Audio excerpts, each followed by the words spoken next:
Bonsoir à tous. La France frappée, la France blessée, 12 morts. 2015. Este año, en Francia, el terrorismo nos ha golpeado duramente. En enero, los ataques contra el Charlie Hebdo. Y en noviembre, 120 muertos en la Sala Bataclan y en las calles de París.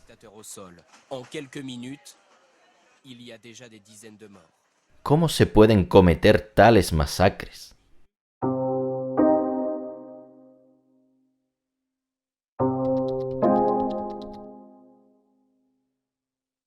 Todos los grandes atentados del siglo XXI han sido perpetrados por terroristas suicidas. Y uno solo de esos terroristas ha sido detenido antes de que se suicidara. Fue durante los atentados de Madrid, en 2004. Se trata de un marroquí, un tal Jamal Zougam.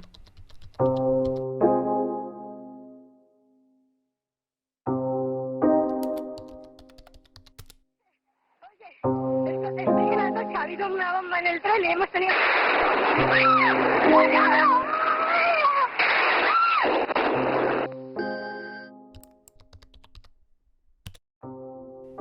Una asociación de víctimas del atentado ha colgado en línea las grabaciones del juicio. Veamos la de Jamal Zougam.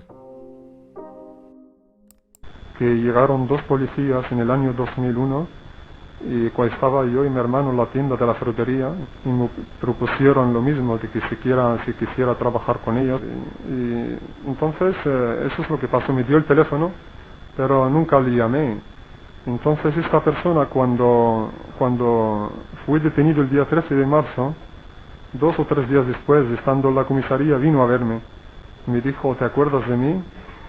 Le he dicho, sí, me acuerdo de usted. Me dijo, pues si hubieras colaborado con nosotros no te hubiera pasado esto.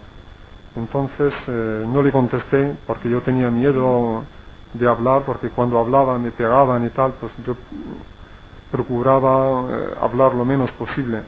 Entonces entendí que era una venganza, porque yo no tenía nada que ver con ni este atentado ni ningún otro atentado. ¿Jamal Zougam se lo está inventando? ¿O es realmente un chivo expiatorio elegido porque había que culpar forzosamente a un musulmán? En Francia, en un famoso caso de finales del siglo XIX, un chivo expiatorio fue condenado injustamente por culpa de su religión. Se trataba del llamado caso Dreyfus. En aquella época, una parte de la prensa y de la población despreciaba a los judíos, a los que consideraban como estafadores sin escrúpulos. De esta manera, le echaron el muerto a un militar judío, el capitán Dreyfus, en un caso de espionaje a favor de Alemania, simplemente porque iba a funcionar mejor si se culpaba a un judío. Dreyfus fue enviado al presidio, pero gracias al compromiso de intelectuales como Émile Zola o Jean Jaurès, fue reconocido como inocente al cabo de unos años. Volvamos a Jamal Zougam. Entonces, ¿se trata de un nuevo Dreyfus o más bien de un mentiroso que intenta salvar su pellejo tras la matanza que ha cometido? Antes del juicio, veamos cómo los medios de comunicación cubrieron el atentado en los telediarios de la época, gracias a los archivos de la web de la televisión francesa.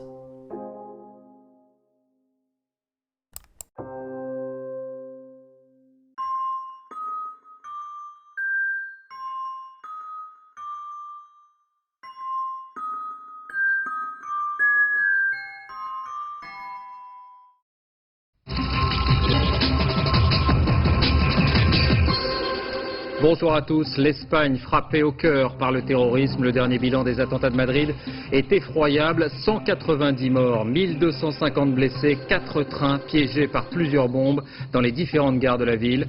Attentat attribué à ETA par le gouvernement. C'est bien sûr le principal titre de ce journal. Jamais le pays n'avait été aussi durement éprouvé par le terrorisme. Un carnage qui intervient à 3 jours des élections législatives. Dans les décombres, les sauveteurs ont évidemment donné la priorité aux rares survivants, prisonniers des tôles, alors que de part et d'autre du ballast gisaient encore des corps inertes. J'ai vu des cadavres partout. Des gens qui brûlaient, des gens qui criaient dans les wagons. C'était horrible. Et les heures passent et vont confirmer petit à petit que c'est l'ETA, l'organisation terroriste basque, qui a commis les attentats de ce matin à Madrid. Les autorités espagnoles, Bertrand Koch, elles n'affichent pas le moindre doute en fait sur l'origine du carnage. Non, David, ici, personne n'a le moindre doute, ni les autorités, ni les Espagnols. Et l'explosif utilisé a été identifié, du titadine, de la dynamite, habituellement utilisée par ETA. Et nous reviendrons dans le courant de ce journal sur ces attentats en Espagne, car on apprend à l'instant qu'une cassette avec des versets du Coran en arabe, ainsi que 7 détonateurs ont été retrouvés dans une camionnette à Alcalá de Henares, près de Madrid. Bertrand Koch, on peut dire que le discours s'est bien sûr infléchi depuis ce matin.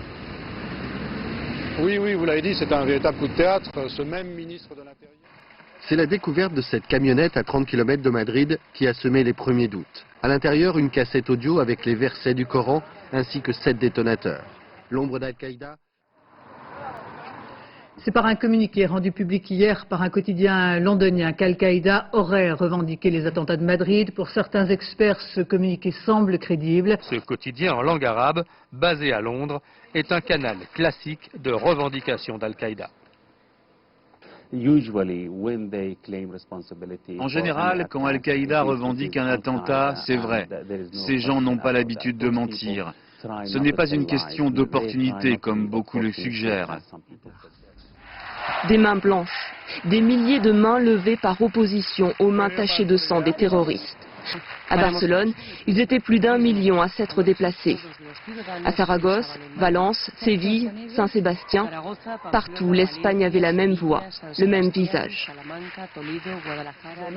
Mais tout de suite le point sur l'enquête, la piste islamiste s'affirme davantage. Pas facile de faire parler les carcasses métalliques des trains attaqués. Ce sont pourtant les principaux éléments dont dispose la police espagnole, avec en plus et par chance un étrange bagage abandonné dans cette gare d'El Pozo. Ce sac de sport bourré de dynamite et de grenailles, prêt à exploser d'un simple coup de fil. Celui-ci n'a pas fonctionné, mais la puce téléphonique, elle, a beaucoup parlé à la police. Tout particulièrement au commissariat de ce quartier, lava-pièce, pas loin de la gare d'Atocha. Les policiers sont remontés jusqu'à cette téléboutique d'où venait la carte à puce. Les 3 Marocains arrêtés hier y travaillaient.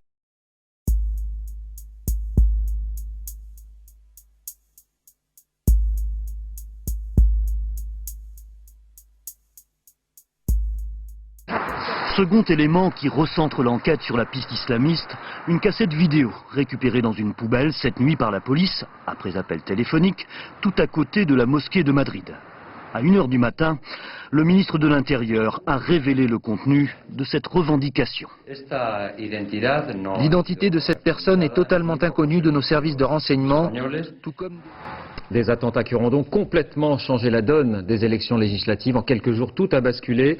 Donné perdant par tous les sondages en milieu de semaine, le Parti socialiste revient au pouvoir. Monsieur Aznar et ses ministres ont très mal géré les heures et les jours qui ont suivi les attentats, en s'accrochant contre toute évidence à la thèse de la culpabilité de l'ETA et en manipulant l'opinion. Et ce sont ces mensonges. Zougan a été trahi par l'un de ses téléphones, qui devait actionner le détonateur d'une bombe qui finalement n'a pas explosé. Mais alors, s'il est effectivement l'un des auteurs des attentats de jeudi dernier, pourquoi Jamal Zougan, le propriétaire de ce magasin de téléphones portables, s'est-il laissé prendre 2 jours plus tard, samedi soir, alors qu'il savait que l'une des bombes n'avait pas explosé, qu'elle avait été récupérée par la police avec ce téléphone portable qui pouvait mener jusqu'à lui. C'est l'un des mystères de cette enquête qui progresse à grands pas. Chargé du dossier, une première preuve a été trouvée venant appuyer la participation de Jamel Zougam à la préparation de ces attentats. Dorothée Cachard. Jamel Zougam s'est effondré en pleurs cette nuit lors de son audition. Jamel Zougam est l'un des principaux suspects dans les attentats de Madrid. 2 rescapés affirment l'avoir vu dans l'un des trains, peu avant l'explosion. Lui disait jusqu'ici qu'il dormait chez lui ce matin-là. Or, la perquisition menée dans son magasin de téléphone mobile jeudi dernier vient d'apporter un élément de preuve, une preuve qui met à mal sa version et celle de son frère, également interpellé. Les policiers ont découvert un morceau de plastique, pas n'importe lequel. Il proviendrait du portable bricolé qui devait déclencher la bombe, qui n'a pas explosé.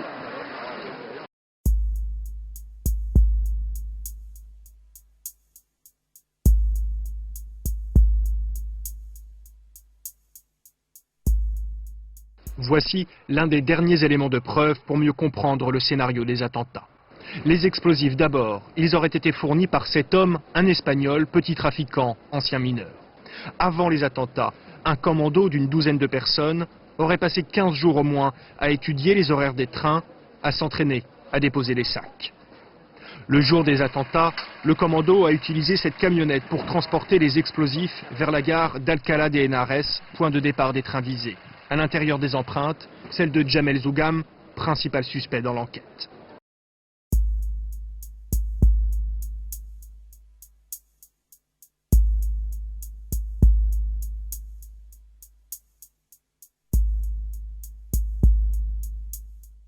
Le plus terrible attentat d'Espagne a peut-être été préparé dans cette petite bicoque. C'est la planque idéale. La maisonnette est à une trentaine de kilomètres seulement de la capitale et l'endroit est tranquille. Des empreintes, il y en avait aussi dans la maison et justement, elles appartiennent à Zougam.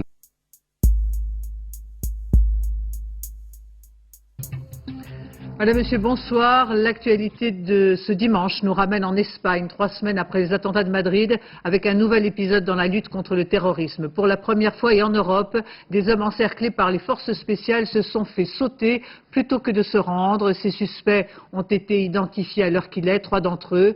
Parmi eux figure le cerveau présumé des attentats du 11 mars. Un nuage de fumée et de poudre dans le ciel de Madrid et la panique à nouveau.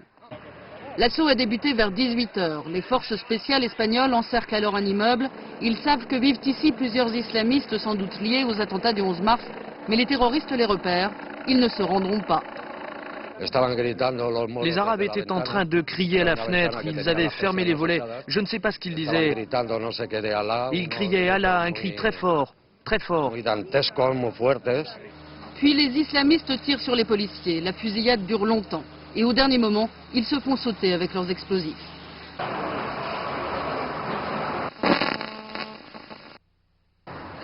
C'est grâce à leur portable que ces hommes ont été repérés et empêchés de commettre d'autres attentats. Une accélération dans l'enquête avec, nous vous le disions, la mort de celui qui est considéré comme le cerveau des attentats de Madrid.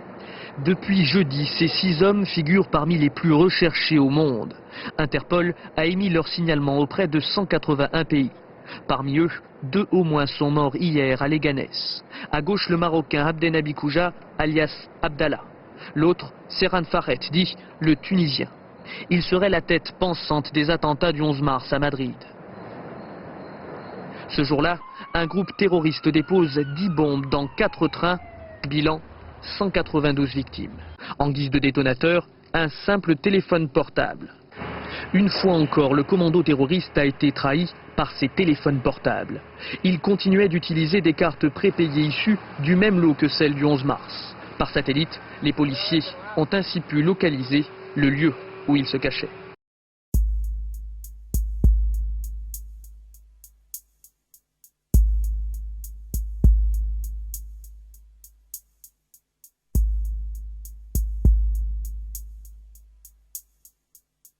Lutte contre le terrorisme. Une vaste opération a d'ailleurs été menée aujourd'hui dans plusieurs pays européens. Un homme considéré comme l'un des cerveaux des attentats de Madrid a été arrêté en Italie, à Milan. Il s'agit de l'Égyptien Rabei Osman Sayed Ahmed. Un mandat d'arrêt avait été lancé contre lui par l'Espagne.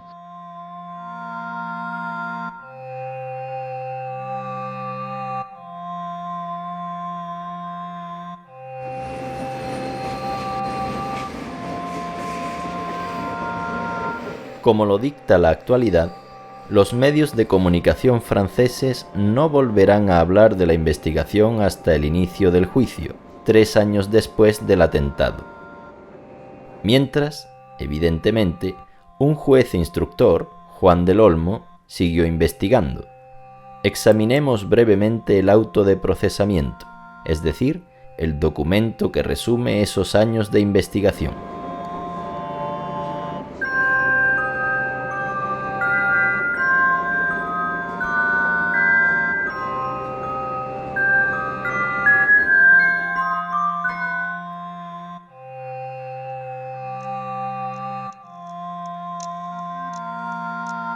Las 10 bombas estaban repartidas entre 4 trenes que circulaban sobre la misma línea, procedentes del este de Madrid. explotaron cuando los 4 trenes ya habían entrado en Madrid. En la estación de Santa Eugenia, en la estación de El Pozo, a 500 metros de la estación de Atocha y en la estación de Atocha. Y fue una 11ª bomba que no llegó a explotar la que fue clave para la investigación. Un étrange bagage abandonné dans cette gare del Pozzo. ¿Por qué dice una extraña bolsa? Pues porque no la encontraron en un tren. Parece que esta bomba pasó desapercibida cuando se registraron los trenes y que luego fue amontonada con otros objetos abandonados del tren. Esos objetos fueron trasladados a la morgue para ayudar a identificar a las víctimas, salvo los del Pozo, que llegaron a parar a una comisaría. Y fue allí donde 18 horas después del atentado, unos policías se dieron cuenta de que había una bomba entre los objetos.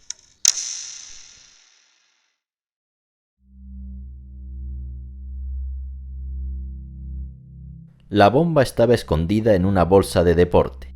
Contenía 10 kilos de explosivo de tipo Goma 2 Eco, 640 gramos de metralla compuesta de clavos y tornillos. Y para activar la bomba, un teléfono móvil con la tarjeta SIM que permitió encontrar a Zugam y luego el piso de Leganés. Pero no era una llamada telefónica la que debía activar la bomba, sino la alarma del propio teléfono. Esta bomba permitió primero encontrar el locutorio de Jamal Zugam.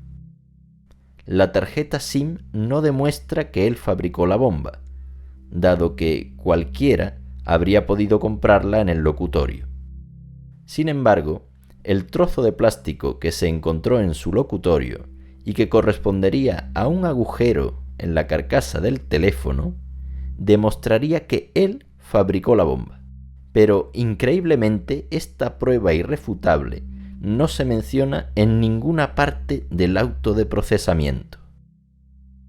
En realidad, este trozo de plástico solo fue un rumor sustentado en fuentes policiales que nunca fueron identificadas.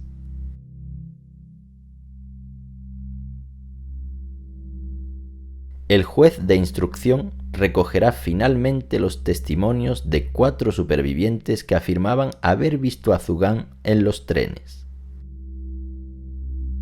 En cuanto a la logística, las bombas se fabricaron en casa de uno de los sospechosos, en Morata de Tajuña. Y luego, los 8 miembros del comando llegaron en coche a la estación de Alcalá de Henares. Y allí, por razones desconocidas, abandonaron los vehículos en el aparcamiento. El segundo vehículo es un Skoda Fabia que solamente será localizado 3 meses después, a pesar de que lo abandonaron a pocos metros de la camioneta. En cuanto a las huellas dactilares de Zugam, a pesar de lo que se dijo en los medios de comunicación, ninguna de ellas figura entre las huellas tomadas en la camioneta. Pero entonces, ¿de dónde salió ese rumor de las huellas de Zugam? Una vez más, nos topamos con fuentes policiales sin identificar e imposible obtener más precisiones. Más adelante, las huellas de la camioneta serán atribuidas primero a un abogado americano, ex oficial de una unidad de inteligencia del ejército, y finalmente a un islamista argelino, desaparecido desde entonces en Irak. Y ocurre exactamente lo mismo en Morata, donde las huellas de Zugam no eran más que rumores.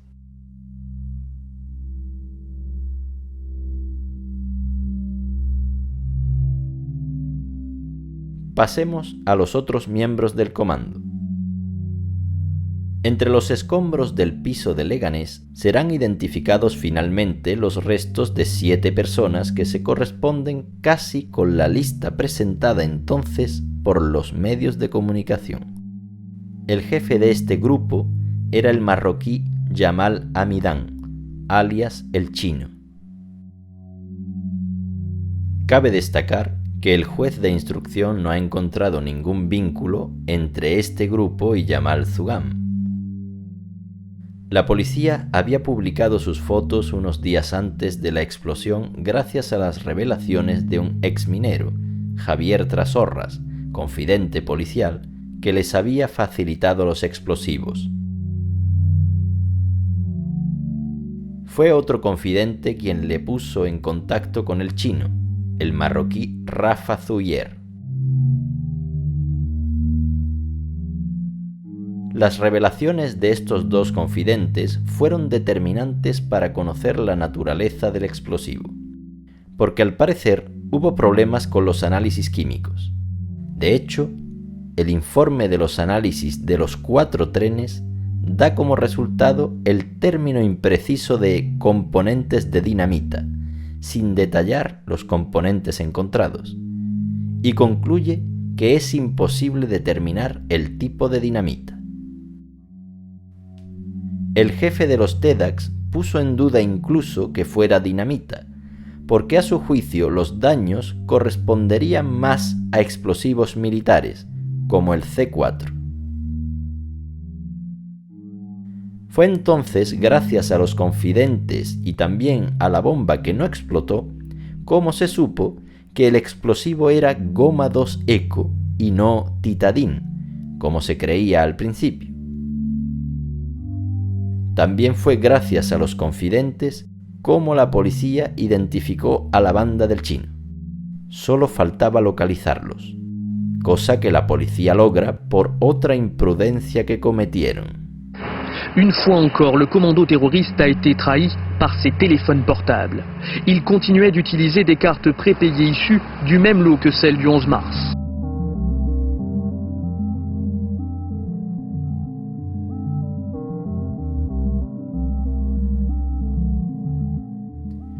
La policía los localiza en este piso de Leganés, pero cuando se dan cuenta de que están rodeados, empiezan a disparar.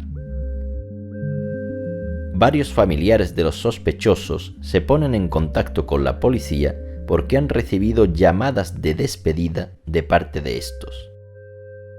Y justo cuando las fuerzas especiales asaltan el piso, este explota.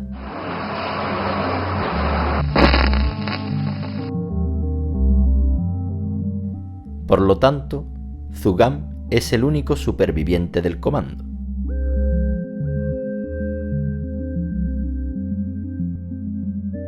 En cuanto a las reivindicaciones, se deben tomar, como siempre, con mucha precaución. C'est par un communiqué rendu public hier par un quotidien londonien qu'Al-Qaïda aurait revendiqué les attentats de Madrid. Pour certains experts, ce communiqué semble crédible. Observamos todas las precauciones semánticas utilizadas para presentar la reivindicación en el periódico londinense. Y a pesar de la autentificación del director, al que le conviene atraer la atención hacia su periódico, los investigadores nunca la han tomado en serio. ¿Por qué? Porque proviene de un grupo islamista que reivindica de todo, como por ejemplo los apagones debidos al mal tiempo.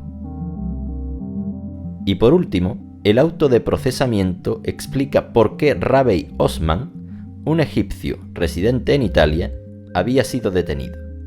La policía italiana interceptó sus conversaciones telefónicas y en una de ellas dice: «Escúchame, Yahya, ten cuidado y no hables. La operación entera de Madrid fue mía. El hilo de la operación de Madrid fue mío. ¿Entiendes?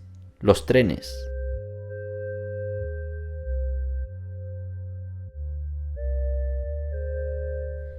Esta investigación del juez instructor va a servir de base para el juicio que comienza en febrero de 2007.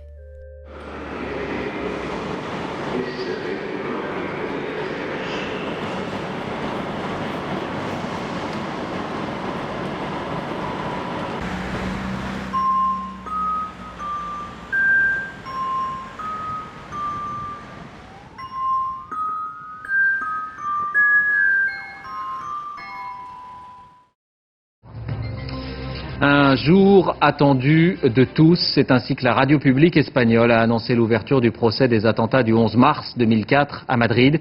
29 accusés, 18 placés derrière une vitre par balle, 11 autres comparaissent libres, une majorité de Marocains, 9 Espagnols. Premier appelé à la barre, Rabey Osman, dit Mohamed l'Égyptien, un des 4 cerveaux présumés. Il s'exprime en arabe et accepte finalement de répondre, mais uniquement aux questions de son avocat. Monsieur le Président, je n'ai jamais eu aucune relation avec les événements de Madrid. Je condamne fermement et sans condition les attentats, y compris ceux de Londres et de New York. Parmi les familles de victimes qui ont assisté à cette première journée, ce couple de Français venus de Pau. Leur fille Marion, 30 ans, est la seule victime française décédée dans ces attentats.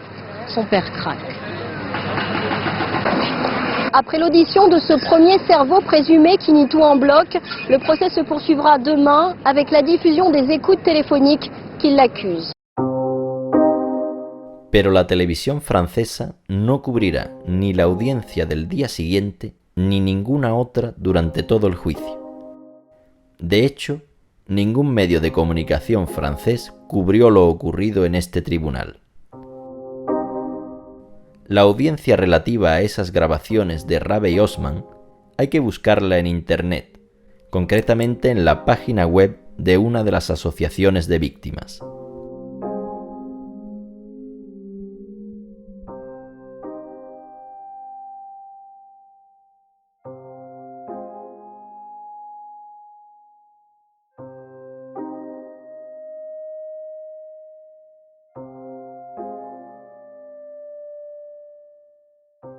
¿Ustedes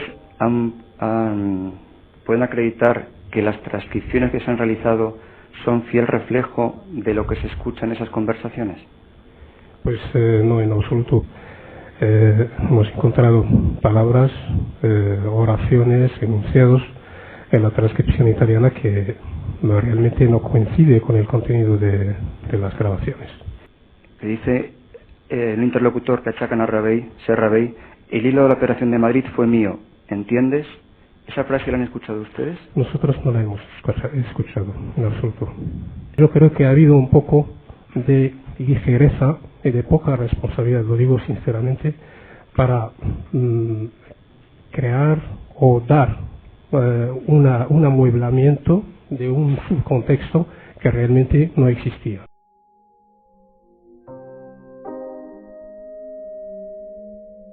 Pero si las frases que acusan a Rabey Osman fueron inventadas, ya no hay nada que demuestre su culpabilidad. Semejante noticia hubiera merecido al menos una mención breve en el telediario, pero la televisión francesa no cubrió ni una sola audiencia en 5 meses de juicio. Veamos ahora una selección de las audiencias más importantes, las de los principales investigadores y las de los testigos clave.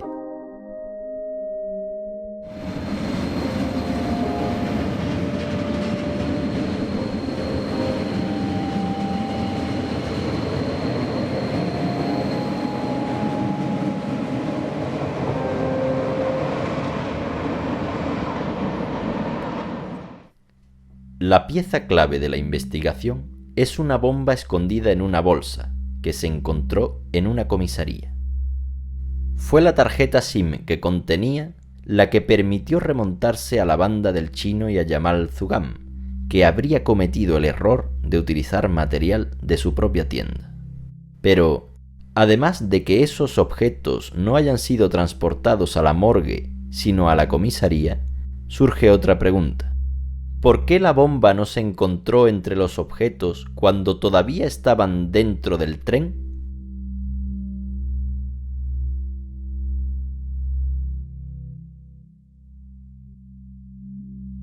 Por cuestiones de seguridad, la mayoría de los que declaran no son filmados, solo se escucha su voz. Si se inspeccionaron y se verificaron los trenes de arriba abajo, o sea, de cola a cabeza y viceversa, ¿cómo puede explicarse que llegara la mochila a la comisaría de Vallecas? Yo no puedo explicárselo, puede explicármelo usted, porque yo tampoco puedo explicárselo. Lo que sí estoy totalmente convencido de que después de la revisión de los teras que trabajaron allí, no había ni una sola mochila que contuviese un artefacto explosivo, y eso se lo puedo asegurar, porque lo hicieron y me consta concienzudamente. Es más, le dije 2 veces y cuando hablé con ellos me dijeron que no, que lo habían hecho 4. O sea,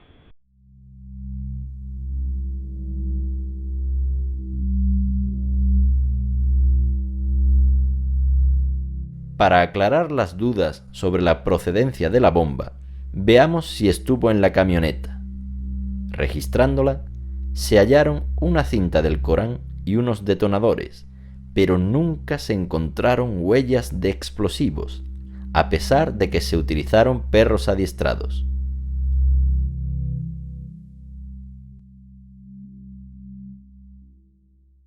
En el caso de que en esa furgoneta se hubiesen transportado 50 o 30 kilos de explosivos, ¿el perro había detectado ese olor?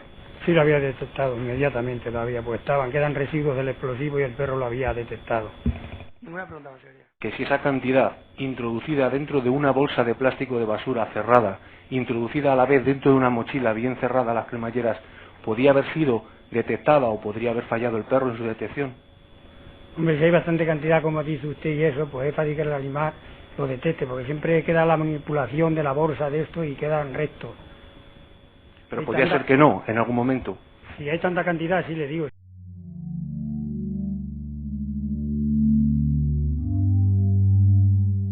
Dejemos de lado la cuestión de la procedencia de esta bomba y veamos qué ocurrió cuando se descubrió.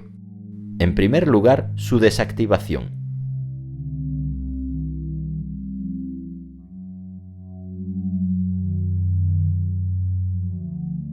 ¿Por qué no funcionó el artefacto? ¿Por qué no funcionó el artefacto? Gracias. Bueno, pues desde mi punto de vista había un error incomprensible. Desde mi punto de vista no funcionó porque los cables, los empalmes practicados en los cables no estaban encintados, no llevaban cinta aislante. No cuadra la concepción del teléfono móvil porque aunque es sencilla, es muy ingeniosa. Y no cuadra con el empalmado de los cables. La pequeña chapuza, entre comillas, de no encintar los cables, ¿no? Porque no es lógico.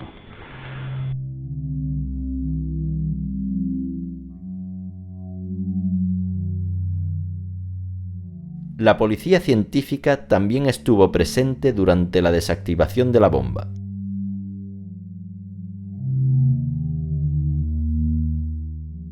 Ha aparecido pues una mochila con explosivos en la comisaría del Puente de Vallecas y que allí haré contactos, me están esperando para... Es muy urgente la gestión y necesitan un reportaje fotográfico, vamos, la gestión es nuestras. Pero antes de irnos, el comisario general de Seguridad Ciudadana me dice, deme usted el carrete de la cámara de fotos, entréguesela usted a los artificieros para que el revelado de las fotos sea más urgente. Vamos a ver, ese carrete o el revelado del carrete y los negativos de ese carrete, ¿le son entregados a usted o a su brigada en algún momento posterior? No, el carrete desaparece. El carrete desaparece. Es más, no tengo conocimiento del destino del carrete y por las preguntas que he hecho, nunca se han hecho esas fotos. O sea, no... Eso es lo que le iba a preguntar. ¿Usted llega en algún momento determinado a ver las fotos o sabe...? No, jamás he preguntado por ellas, nunca me han dicho que eso no existía. Le han dicho que eso no existía, ¿no? Que no existía el carrete de fotos y no hay fotos. Bien.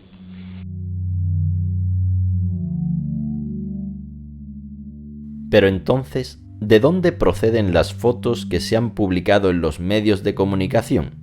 Nadie ha explicado nunca quién las hizo y por qué no han aparecido en España, sino en la cadena estadounidense ABC. Además de su origen, el contenido de las fotos ha planteado nuevas preguntas.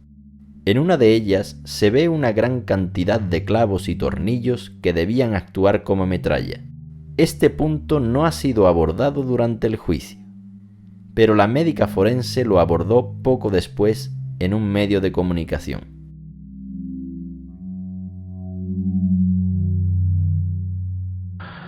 En los cuerpos de las víctimas del 11M había metralla terrorista, había clavos, había tornillos. Nada en absoluto. De los 191 cuerpos, solamente creo que en uno se encontró un fragmento metálico que debía de ser lógicamente de los trenes, pero ni clavos, ni tuercas, ni tornillos. No había metralla entre nuestros 191 muertos.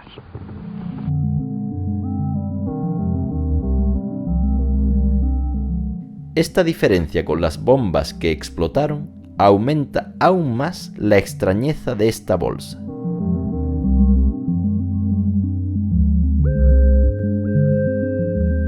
¿Podría esta bomba, aparecida en una comisaría como por milagro, ser una prueba fabricada? ¿Acaso es tan poco real como las huellas de Zugam y el trozo de plástico proveniente del móvil? Es al menos lo que piensa el periodista que acabamos de ver, Luis del Pino. Este periodista es el autor de un blog muy documentado sobre los atentados, y también escribió varios libros y documentales, todos anteriores al juicio. La hipótesis que defiende es que el Partido Socialista de Zapatero estuvo involucrado en el atentado, eventualmente con la complicidad de ETA, para tender una trampa a Aznar pocos días antes de las elecciones y tomar el poder. En este aspecto, Luis del Pino es representativo de un sector ultraconservador de la derecha española que piensa, por ejemplo, que la guerra civil no la desató el bando nacional de Franco, sino el bando republicano en el cual ya había socialistas. Este posicionamiento político provoca que una gran parte de los españoles rechace en bloque su trabajo crítico sobre la investigación. Julio Anguita, ex líder de Izquierda Unida, es uno de los que aceptan debatir con sus adversarios políticos e intervino en el programa de radio de Luis del Pino.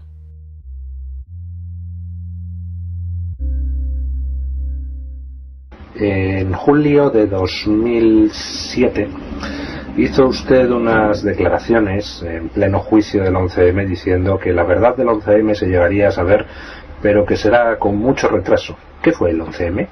¿Qué cree don Julio Anguita que pasó el 11M? Que aquí hay un debate que divide a muchos españoles y medios de comunicación sobre si la tesis era ETA o era, diríamos, fundamentalismo árabe. Yo creo que todavía algún día saldrán informaciones, sin posicionarme, repito, en una tesis o la otra. No participo de ninguna de las dos. ¿Y de alguna otra tesis alternativa a esas dos? No lo sé, pero confieso que lo veo tan oscuro como otras cuestiones. ¿Por qué? Porque otra vez estamos con implicaciones fuera de España, de alta política.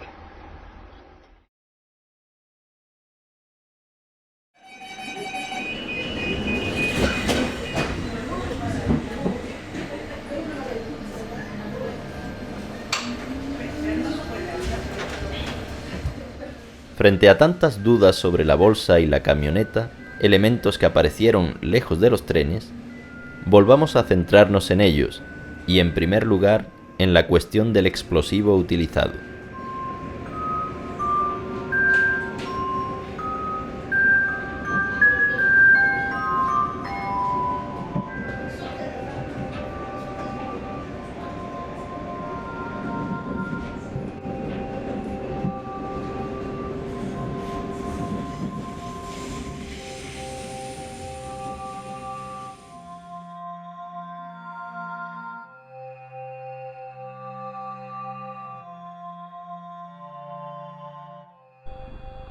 Dijo usted en su primera declaración que usted puso en conocimiento de la policía lo que vio en el maletero del chino 3 o 4 días después del atentado.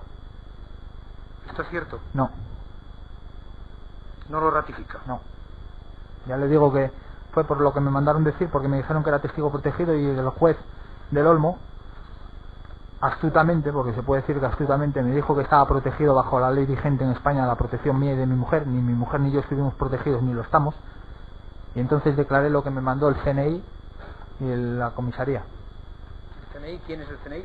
El agente del CNI que fue a Avilés.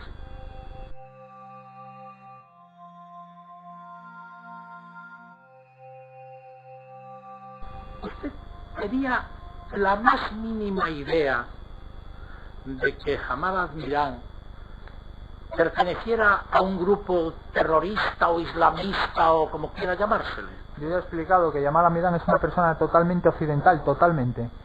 Tiene su forma de vivir occidental, para nada tiene que ver nada con el Islam, y que, vamos, jamás me he sospechado que tuviera nada que ver con el Islam. Bueno, yo jamás lo he visto rezar, ni he sabido que iba a mezquitas, ni nada. Su primera declaración responde a lo que usted dice que le mandó la policía decir. ¿Es así? Sí. ¿Qué le mandó la policía decir? Pues que implicara a los moros, que implicara a Yamal Fugán, que implicara a los moros que yo hubiera visto la dinamita, que lo único que les interesaba era los moros, que yo no les interesaba para nada. Me dijeron, tú trabajas para nosotros, eres de los nuestros, no te preocupes, y todo ese rollo que te sueltan cada vez que les interesa a ellos algo.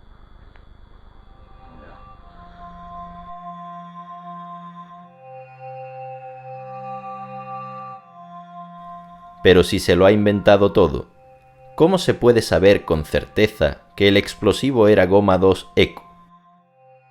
Ya vimos que el informe de los análisis químicos no menciona los componentes que se encontraron y que afirma que no se puede determinar el tipo de dinamita. ¿Se debe esta imprecisión a que los análisis no fueron encargados a la policía científica según el procedimiento habitual, sino al laboratorio de los TEDx, cuya especialidad es desactivar los artefactos? Así que había muchas expectativas sobre las explicaciones de la persona que hizo esos análisis, la jefa del laboratorio de los TEDx.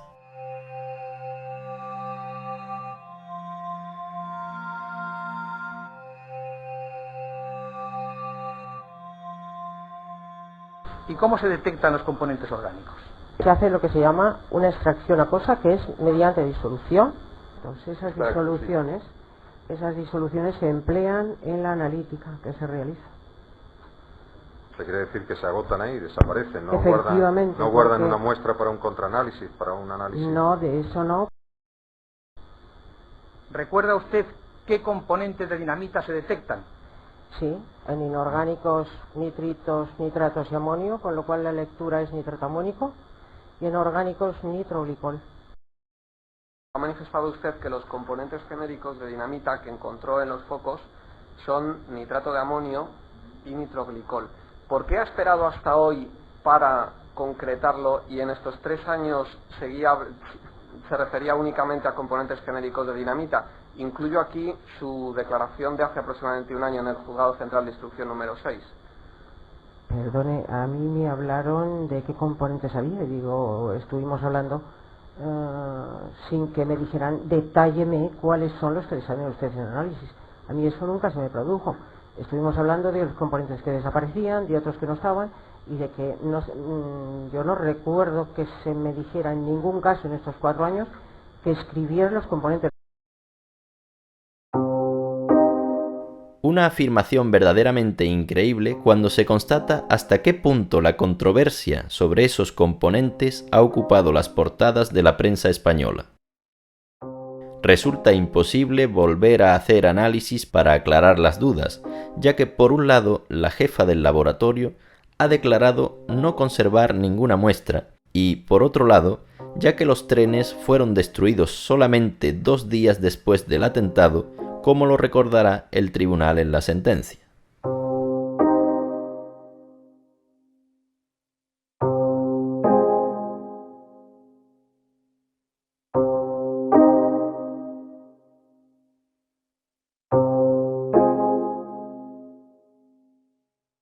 Fueron las dudas sobre los explosivos impulsadas por El Mundo, el segundo diario más leído en España, las que provocaron más polémicas en la prensa.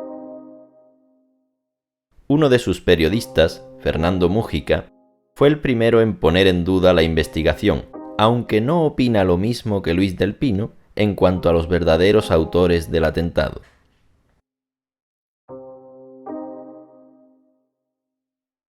Yo siempre pensé, el que el que ideó los atentados, ideó la trama de enmascaramiento posterior. Ahora no lo creo en absoluto. Yo creo que una cosa son los atentados y otra cosa es toda la versión oficial de la trama de enmascaramiento.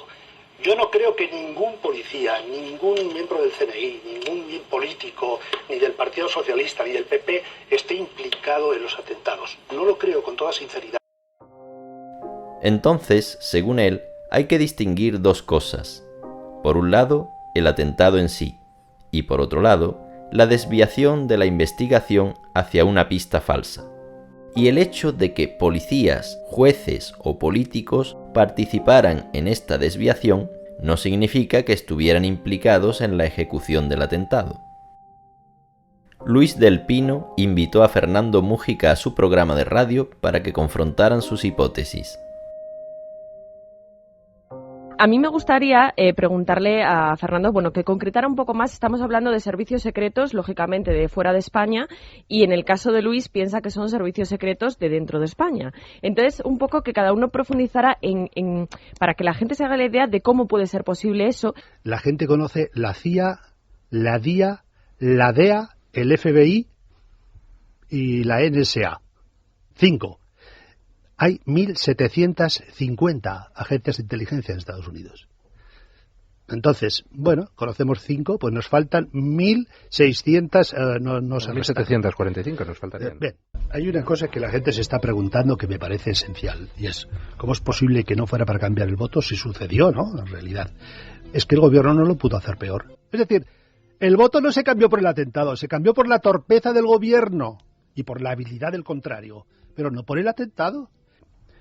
Yo creo que el atentado es un atentado externo a España, por completo. O sea, de inspiración geoestratégica. Geoestratégica. Utilizar a los islamistas para una conflagración mundial ideológica, que es lo que fue el 11S, y después el 11M. Era el año de elecciones en Estados Unidos, es evidente. Y entonces esto le venía al pelo. 11S, 11M. ¿Crees que la gente, después de dar de comer la papilla a su niño pequeño, de que le van a despedir de su empresa, de que no ha conseguido que calle su niña de 15 años que está gritando que quiere otro iPod más y que se le ha roto una uña, va a estar pensando si el 11S y el 11M en Wisconsin, por ejemplo, es diferente? La gente se queda con números, con palabras, con pequeños datos. La gente no lee nada. Yo tengo compañeros de mi periódico importantes y amigos que no han leído ni el 1% de lo que yo he publicado del 11M. Lo noto por sus preguntas. Cuando me dicen, oye, pero esto, ¿y tú no podrías explicar? Tú no los has leído. Dicen, no, yo no lo he leído, era demasiado largo. La gente no lee nada, ni sabe nada. ¿Sabes por qué se llama el chino, el tunecino? Porque suena a la gente. Nadie se queda con Ali Lanrabet, no, se queda con el chino y el tunecino. ¿Y sabes por qué no se llama el argelino? Porque era la Mari, la palabra más castiza en España, la Mari. Por eso no se llama el argelino. Si no, le hubieran llamado el argelino. Pero es que para colmo el chino no era el chino, como todo el mundo sabe, porque nadie le llamaba el chino, le llamaban Mowgli. Entonces, esos son inventos de los que saben muchísimo de comunicación y de los que saben que la gente se va a quedar con dos palabras: el chino, la dinamita, el minero. La mentira ha colado. Los que nos hemos dedicado a esto hemos quedado como auténticos gilipollas, ¿vale? Bueno, me lanzaba Sandra una pregunta, pero lo siento mucho, no voy a responder a esa pregunta. Él cree en la hipótesis de servicios secretos externos, yo creo que fue algo 100% nacional, pero tenemos a Fernando. Venga, vale. Para exprimirle aquí, yo tengo toda la vida para explicar mis teorías. Si eso es así, entonces es de suponer que toda la campaña de manipulación de pruebas posterior al 11M no tiene nada que ver con los verdaderos autores, sino que es ejecutada por otras personas y forzosamente tuvo que ser improvisada. En mi opinión, toda la manipulación del 11M, que está desde las, 11 de la mañana del día 11, precisamente, a mí me parece que es un producto improvisado. ¿Por qué digo que la improvisan? Porque es imposible hacerla tan mal. Es decir, si no se fuera improvisada, entonces la furgoneta tendría huellas de los que ellos quieren que las tengan. Es decir, en una mochila que hay tornillos y clavos. Todo es una chapuza detrás de otra. Si en realidad toda la teoría es que viene de fuera, aunque no te guste decirlo así, pero que es un ataque islamista, que falso ataque islamista. Un falso ataque islamista, pero que no tiene nada que ver con nuestros servicios secretos ni con ETA. ¿Por qué? ¿Qué tiene que ocultar el gobierno? El gobierno actual y el anterior, el PSOE y el PP, han fabricado esta mentira. Estamos hablando de un asunto de Estado. ¿El Estado se va a meter ahora con otro Estado a pedirle explicaciones? Vamos, no lo hacen aquí ni lo hacen en ningún lado. ¿Qué pasó en Leganés, don Fernando? Pues que los reunieron allí y adiós, buenas tardes. Eso es lo que pienso. Pero estaban muertos ya antes de la explosión. No tengo ni idea si estaban muertos, si estaban vivos, si quiénes estaban, no estaban, no tengo ni idea. Pero eso es un cierre de archivo, que así se llama el argot de inteligencia, y punto final.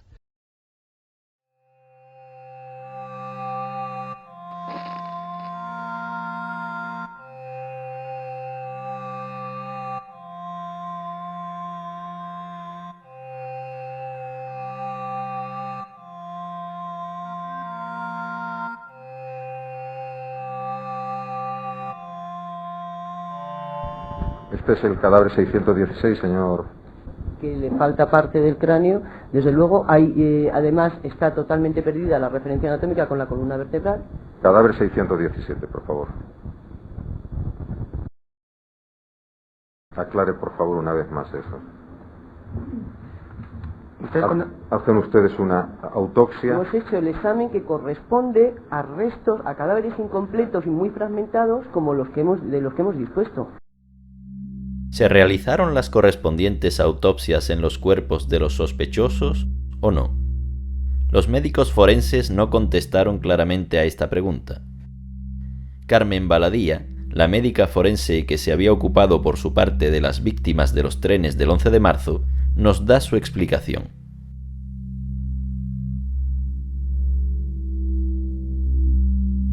Lo cierto y verdad es que en sentido estricto no se hicieron autopsias, se hicieron estudios complementarios.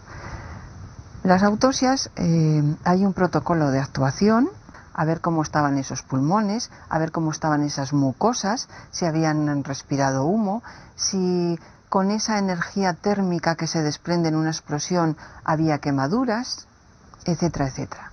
Eso no existe.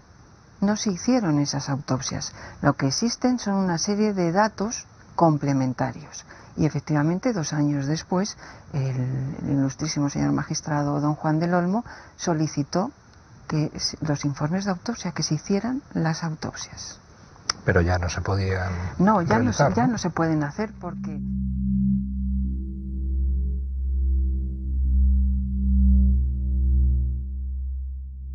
Volvamos a ver este episodio desde el principio. Nadie vio lo que pasaba en el piso porque las persianas estaban cerradas. Y fue gracias a sus llamadas de despedida como la policía supo que los sospechosos estaban dentro del piso.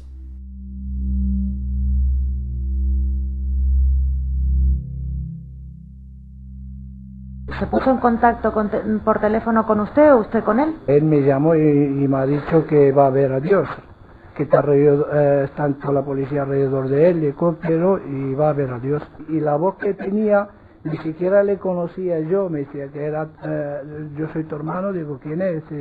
Primero me dijo, soy Abdullah. Dije, ¿quién es Abdullah? Porque... Y luego soy tu hermano.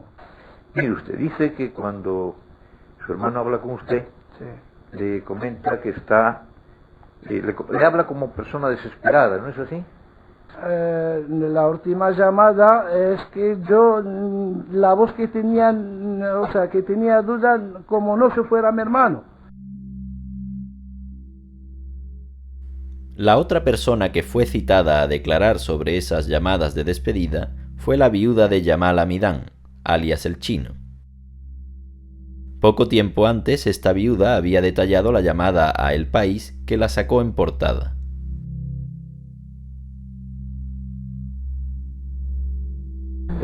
¿Habló usted con su marido el día 3 de abril del año 2004?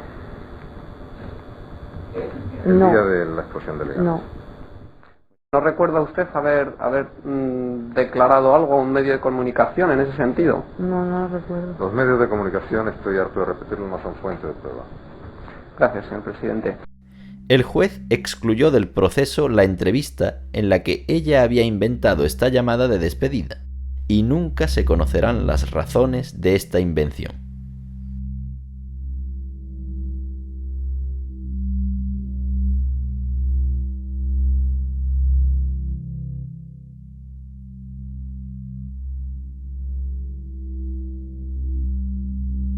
En primer momento, pues lo que más impresionó fueron los restos humanos que había esparcidos por la zona del jardín y de la piscina.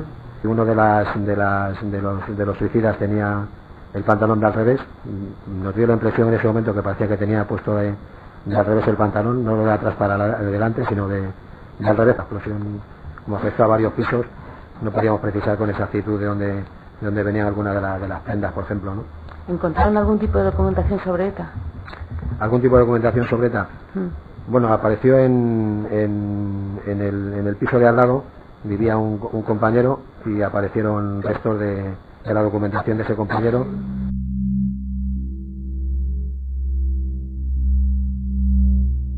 La policía nunca estuvo muy lejos del comando.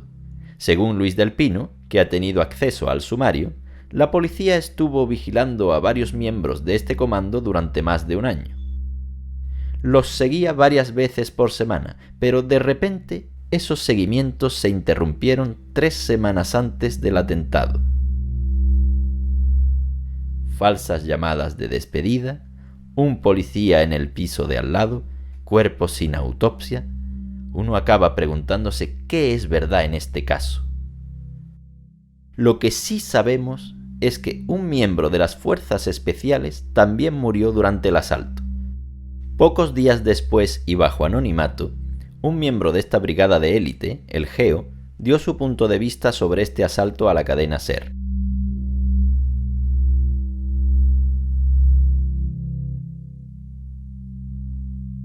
Los jefes del GEO no decidieron entrar.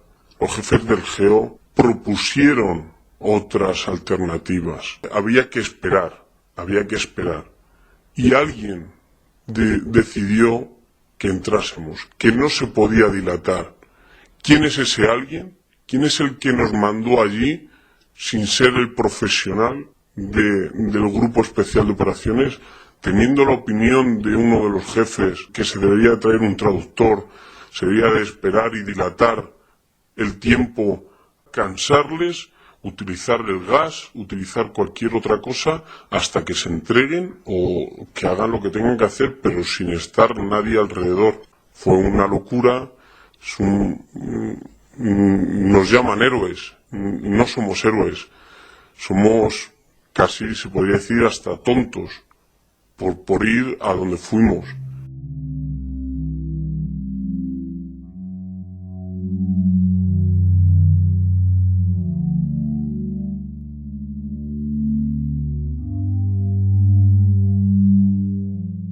No es la única noticia sorprendente que la cadena SER ha dado sobre el 11M.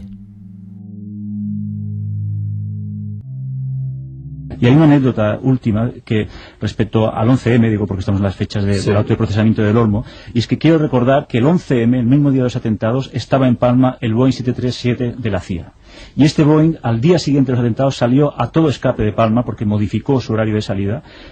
Anunció que iba a un aeropuerto sueco, en concreto al aeropuerto de Örebro, y nuestro periódico demostró que a Örebro no había ido nunca y que en realidad donde fue a Bagdad. Es decir, al día siguiente del 11M, de la mayor matanza de la historia de España, un avión de la CIA partió de Palma hacia Bagdad. Caray, pues me habéis casi sembrado la inquietud esta tarde, porque me empezabais hablando de esos pisos secretos, pisos escucha que estarían en territorio español, y ahora me terminas con esta información también inquietante otra vez, ¿no?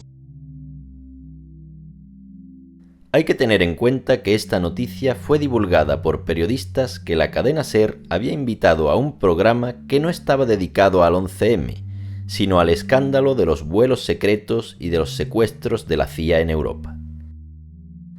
Porque al igual que la mayoría de los medios de comunicación, esta cadena de radio nunca puso en duda la investigación judicial en sus programas dedicados al 11M, probablemente por la costumbre de oponerse a las posiciones defendidas por otros medios, como por ejemplo Libertad Digital. Hay que recordar también que la cadena SER optó muy pronto por abandonar las sospechas sobre ETA a favor de la pista islamista, hasta tal punto que difundió durante las primeras 24 horas la falsa noticia de que se encontraron terroristas suicidas entre los cuerpos hallados en los trenes. 3 fuentes distintas de la lucha antiterrorista han confirmado a la cadena SER que en el primer vagón del tren que explotaba antes de llegar a Atocha iba un terrorista suicida. Fuentes de la lucha antiterrorista han apuntado a esta cadena de emisoras la posibilidad de que al menos un terrorista suicida se haya inmolado en uno de los trenes. Fuentes de la lucha antiterrorista insisten en que al menos una persona se ha inmolado en uno de los vagones del tren que llegaba a Atocha. Llevaba 3 capas de ropa interior y estaba muy afeitado. Esta falsa noticia de los suicidas y otras noticias desconcertantes aumentaron el ambiente de confusión durante los primeros días. Fue sin embargo durante esas primeras horas, a pesar de esta atmósfera de confusión, cuando la investigación habría podido avanzar decisivamente en un aspecto concreto, la búsqueda de testimonios. Y para terminar, veamos lo que el juicio ha revelado sobre este asunto.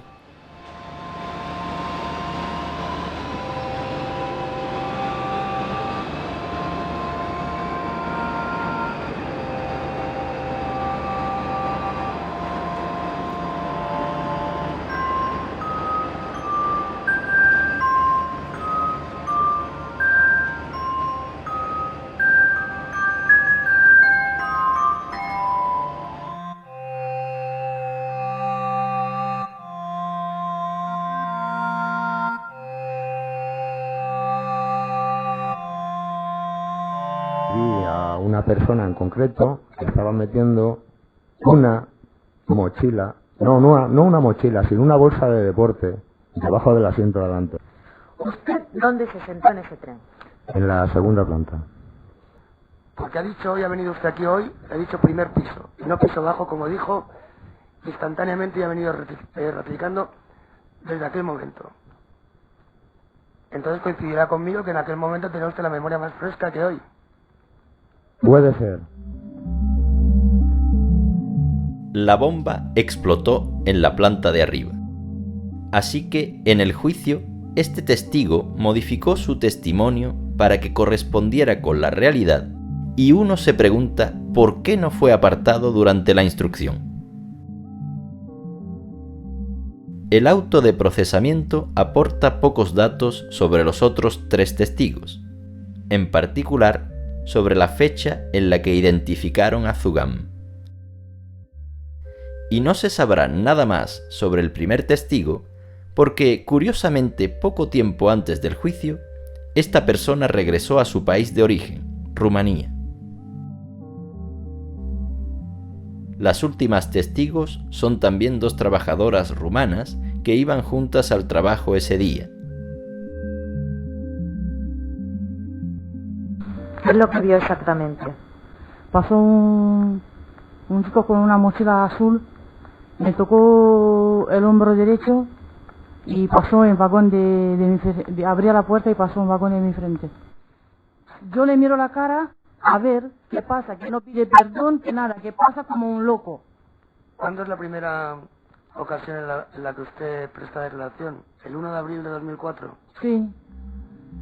Esta fecha es el dato más importante. Esta testigo reconoció a Zugam 3 semanas después del atentado, plazo demasiado largo para que se considere esta declaración como fiable, sobre todo si la persona que se chocó con ella se alejó a toda prisa y si tenemos en cuenta que la testigo había visto probablemente la foto de Zugam difundida por los medios durante estas 3 semanas.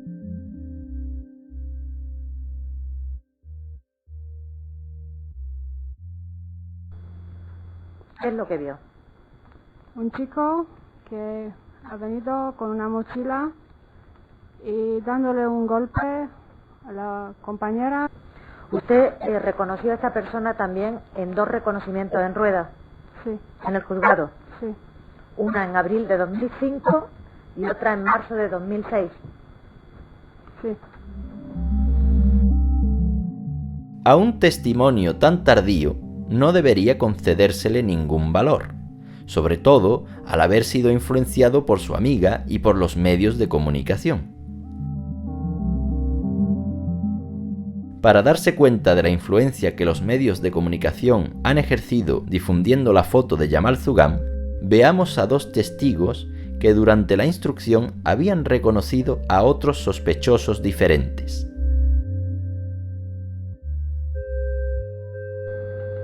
El 1 y el 2. En la declaración de este señor del folio 12.973 solo reconoce la fotografía 1. Es que no veo las fotos, no.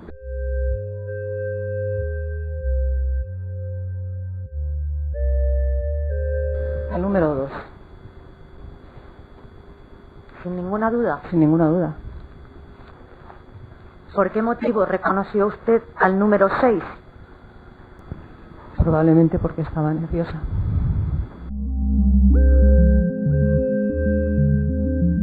A fin de cuentas, ningún testimonio contra Zugam es fiable. Y en realidad, nadie vio a los miembros del supuesto comando en los trenes, ni a Jamal Zugam, ni a los otros 7. En resumen, toda la investigación judicial se vino abajo en el juicio, y parece ser que la justicia se hubiera enmarañado en una pista falsa.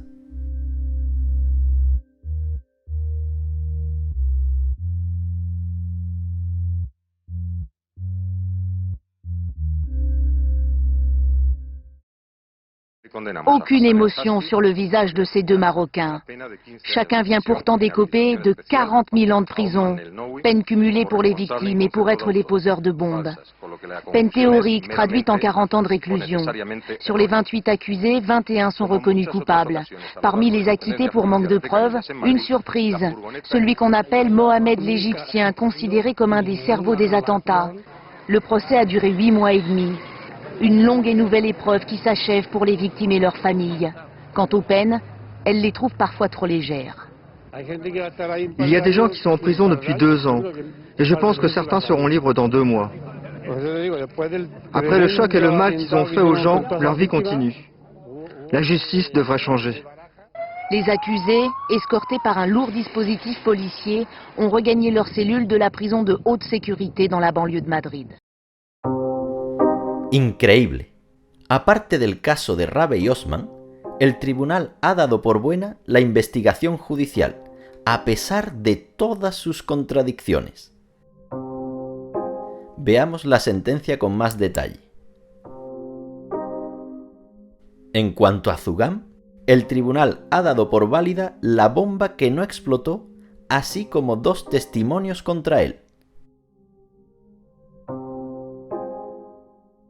Los acontecimientos de Leganés no han sido puestos en duda, y los 7 sospechosos han sido reconocidos como los otros autores materiales. Al contrario de lo indicado por la televisión francesa, este detenido ha sido condenado por transporte de explosivos y no por haber colocado bombas. También cabe señalar que la mayoría de los 21 condenados no han sido reconocidos como culpables de haber participado en el atentado, sino de pertenecer a organizaciones yihadistas de tráfico de drogas, de explosivos o de documentación falsa. La televisión francesa no hace mención de que el exminero español Javier Trasorras también fue condenado a 40.000 años de prisión, considerado culpable de haber facilitado explosivos de tipo goma 2 eco. Y la sentencia confirma que se utilizó la furgoneta Renault Kangoo para transportar esos explosivos. Así, el tribunal solo descartó 2 elementos secundarios: el segundo vehículo y el cerebro, Rabe y Osman, cuyas escuchas telefónicas se consideran como falsificadas.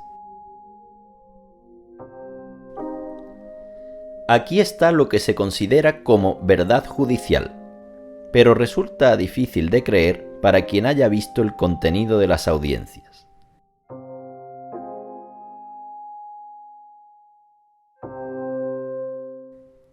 Parece ser que estamos en pleno error judicial.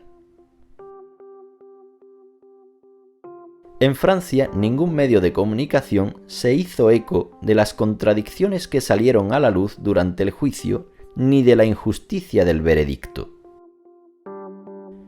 El único libro disponible en francés sobre el tema es paradójico. Su autor, Jean Chalvidon, especialista de ETA, enumera una quincena de incoherencias, pero da por buena, sin embargo, la pista del islamismo. La increíble cantidad de indicios señalando la pista islamista como un teléfono que lleva directamente a un locutorio. Si hubieran querido ser arrestados, no hubieran podido hacerlo mejor. La manera en que se dio el asalto al piso va claramente en contra de todo lo que se enseña en las academias de policía. Cabe preguntarse si aparte de la manipulación política no hubo otra, más maquiavélica aún. Pero el autor concluye que esas contradicciones son insignificantes ante las pruebas materiales existentes, que él considera más sólidas. Por desgracia, el autor nunca volverá a hablar del tema una vez demostrado que tanto las huellas de Zugam como el trozo de plástico del móvil solo eran rumores.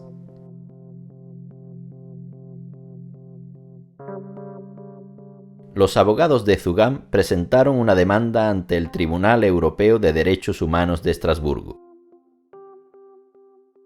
Este tribunal no siempre publica todas sus decisiones, pero se puede obtener alguna información presentándose allí, ya que a través de unos interfonos allí instalados podemos comunicarnos con sus juristas.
Me han sentado en un juicio por un atentado que no tengo nada que ver, pudiera ser que ha sido por venganza o por otra cosa, no lo sé. Todavía no sé por qué estoy en este juicio.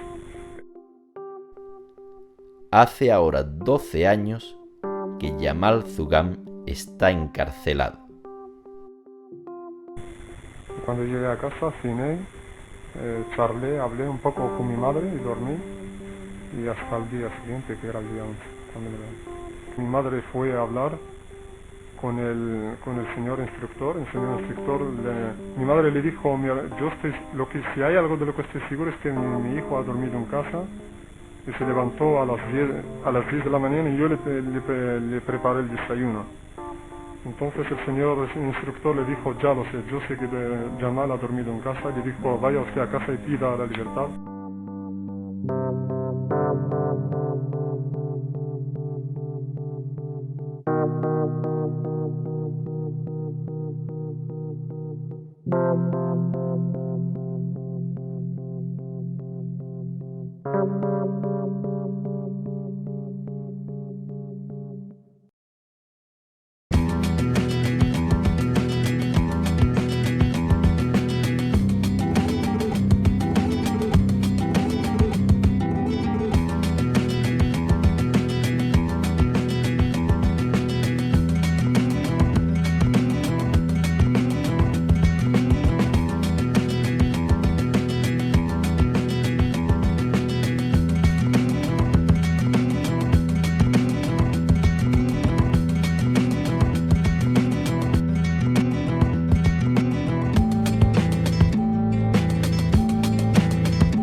Este documental ha sido totalmente autoproducido. Para su difusión en Francia, me alegro de que la cooperativa de producción Les Mutants de Pangée haya aceptado difundirlo a través de su página web. Les Mutants de Pangée es una de las productoras de documentales militantes más famosas de Francia, donde lograron llenar salas de cine en todo el país con varios documentales sobre intelectuales de izquierda como Noam Chomsky u Howard Zinn. Obviamente, el propósito de mi documental no es respaldar las teorías de Federico Jiménez Los Santos o de Luis del Pino. Yo creo que fue algo 100% nacional. No creo, en absoluto, que el PSOE o la izquierda estén detrás del 11M. Nos quedan las posibilidades evocadas por Fernando Múgica y Julio Anguita. El atentado es un atentado externo a España, por completo. O sea, de inspiración geoestratégica. Digamos. Geoestratégica. Estamos con implicaciones fuera de España, de alta política. ¿Cuál era la situación geopolítica en la época del atentado? Era un año después de la invasión de Irak. En esa época, esta invasión me provocó un verdadero shock, como a millones de personas en todo el mundo, porque se veía claramente que su meta real era tomar el control de los recursos petrolíferos. Pero estaba lejos de imaginarme que esta conquista militar escandalosa quizás solo era el primer paso de un plan de conquista todavía más monstruoso. Hasta que encontré, años después, las valientes revelaciones del general Wesley Clark, antiguo comandante supremo de la OTAN. One of the generals called me and he said, "Sir, you gotta come in and talk to me a second." I said, "Well, you're too busy." He said, No. He says, "We've made the decision. We're going to war with Iraq." This was on or about the 20th of September. So I came back to see him a few weeks later, and by that time we were bombing in Afghanistan. I said, "Are we still going to war with Iraq?" And he said, "Oh, it's worse than that." He said, he reached over on his desk, he picked up a piece of paper, and he said, I just got this down from upstairs, meaning the Secretary of Defense's office today, and he said, "This is a memo that describes how we're going to take out 7 countries in 5 years, starting with Iraq and then Syria, Lebanon, Libya, Somalia, Sudan, and finishing off Iran." ¿Acaso esas revelaciones están vinculadas con el contexto internacional que mencionaron Fernando Múgica y Julio Anguita?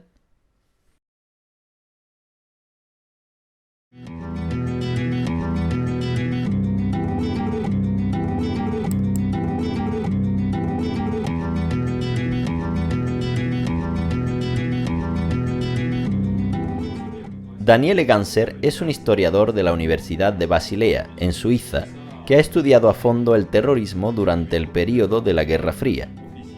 Sus investigaciones fueron traducidas a más de 10 lenguas y fue solicitado para participar en varios documentales. Ha demostrado que, en algunos casos, el terrorismo no es lo que parece.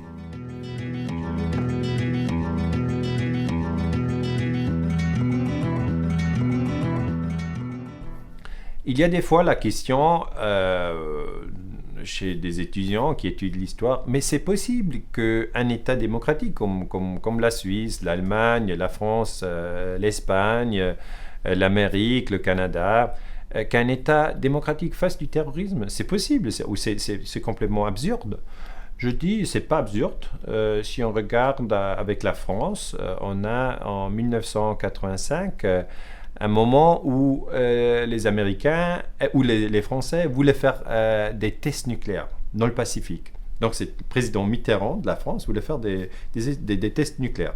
Mais Greenpeace, qui est une organisation NGO pour protéger l'environnement, ils ont dit on veut pas ces tests nucléaires et ils sont allés directement là où les Français voulaient faire les tests nucléaires avec un bateau, Rainbow Warrior, le nom du bateau.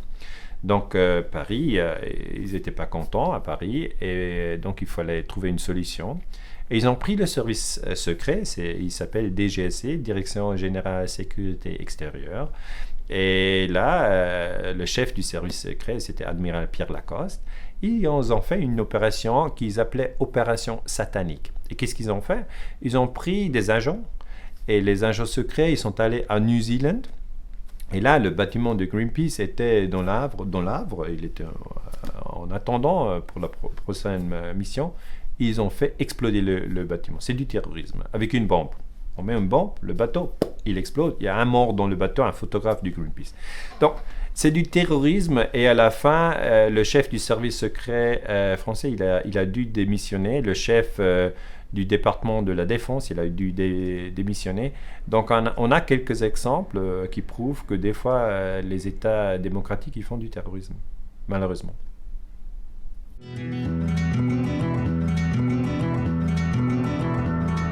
Dans la guerre froide, on a eu des armées secrètes qui s'appelaient Gladio en Italie. Ils existaient aussi en France et d'autres pays.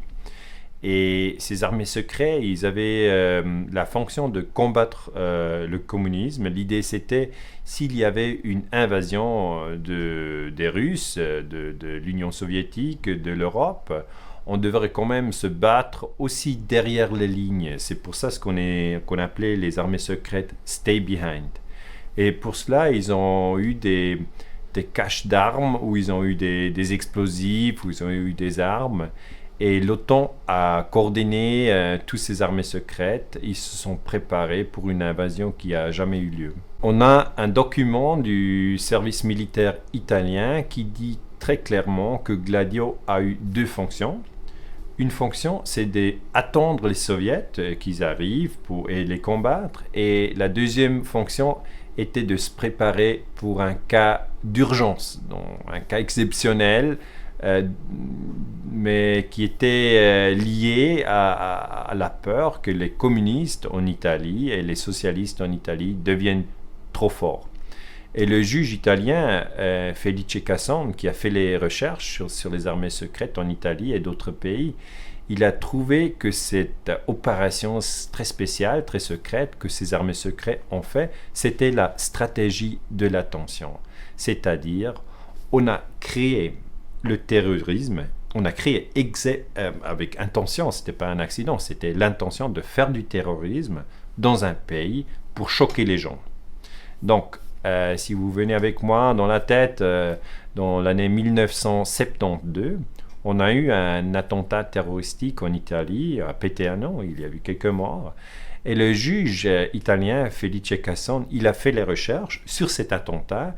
Il a trouvé, ce qui est très très intéressant, que les informations à la télévision, à la radio, des premiers jours, des premiers ans, étaient fausses. Parce que là, on a dit que c'était les brigades rouges, que c'était les extrémistes de la gauche. Et il fallait 10 ans ou plus pour trouver la vérité. Et donc c'est à dire, aujourd'hui on sait, les historiens savent que pour trouver la vérité sur un acte terroristique, il faut plusieurs années. Et là, Felice Casson a trouvé que c'était le service secret italien qui a protégé les gens de l'extrême droite. C'était Vincenzo Vinciguerra dans ce cas-là. Donc c'était l'État qui a fait le lien avec les services secrets. Et les services secrets ont fait un lien avec une personne de l'extrême droite qui a fait le terrorisme. Et ça, c'est le terrorisme de l'État. Et pour nous, c'est très difficile d'accepter qu'aussi en Europe, on a eu, et peut-être on a encore le terrorisme d'État. C'est très délicat, c'est très difficile de faire les recherches là-dessus, mais c'est très important. Avec le terrorisme de Peteano en Italie, on a un lien direct avec le service secret italien, c'est le SISMI, Servizio Informazione e Sicurezza Militare, parce que c'était eux qui ont coordonné les armées secrètes. Et après, on a un lien direct avec l'OTAN, parce que l'OTAN a eu l'idée de mettre en place ces services secrets, ces armées secrètes dans tous les pays en Europe. Et même dans l'OTAN, on a trouvé des structures clandestines. C'était le Clandestine Planning Committee, CPC, et le Allied Clandestine Committee, ACC, qui ont coordonné ces armées secrètes en Europe. Ce qui est intéressant, c'est que le Parlement européen a protesté fortement dans 1990 quand on a découvert ces armées secrètes la première fois. Et là, ils ont dit, mais c'est incroyable, il faut faire des recherches sur le terrorisme en Europe. Il faut aussi demander à l'OTAN ce qu'ils ont fait dans la guerre froide en Europe. Parce que là, ça nous vient la question du terrorisme manipulé, ce qui pose la question si un État, des fois, est manipulé dans une situation de choc. C'est la stratégie de la tension. Et ce choc, après, permet aux politiciens de dire on va faire ça et ça. Les gens, ils acceptent plus facilement parce qu'ils sont choqués.